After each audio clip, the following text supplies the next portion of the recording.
What are the carbon emissions from a flight between London and New York City?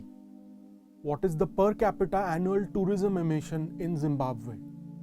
There has been a surge in global tourism emissions which are driven almost entirely by 20 countries.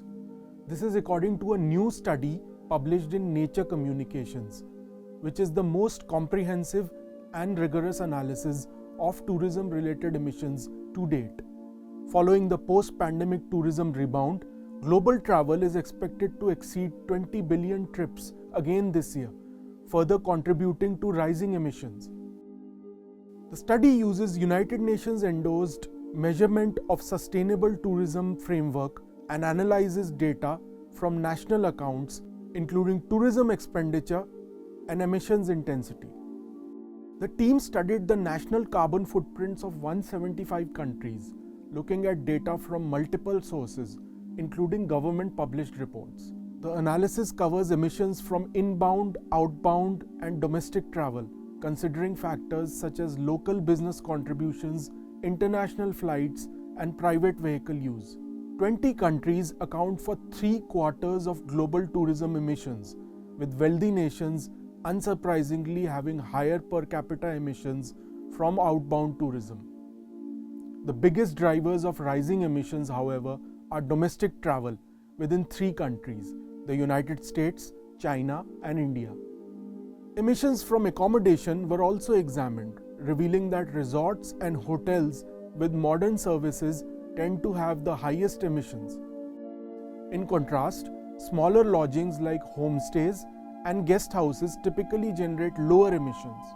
The amount of money spent on accommodation, gastronomy, and transport has also constantly increased over time.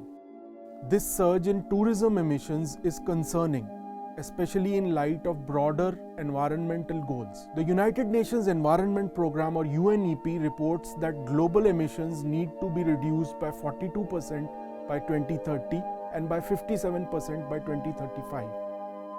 Yet, tourism emissions have been growing at double the rate of the global economy. Between 2009 and 2019, emissions from tourism rose by 40%, from 3.7 gigatons or 7.3% of global emissions to 5.2 gigatons or 8.8%. The emissions are not distributed equally. In 2019, tourists from the US accounted for 19% of global tourism emissions, while China and India contributed 15% and 6% respectively. Together, these 3 countries produce nearly 40% of the global tourism footprint. The top 20 highest emitting countries, largely developed nations with large populations, are responsible for 3/4 of global tourism emissions. This highlights a stark inequality.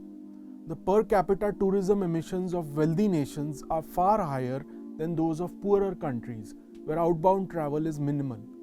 For perspective, the emissions from a one-way flight from London to New York City are equivalent to the annual CO2 emissions of an average person in Zimbabwe.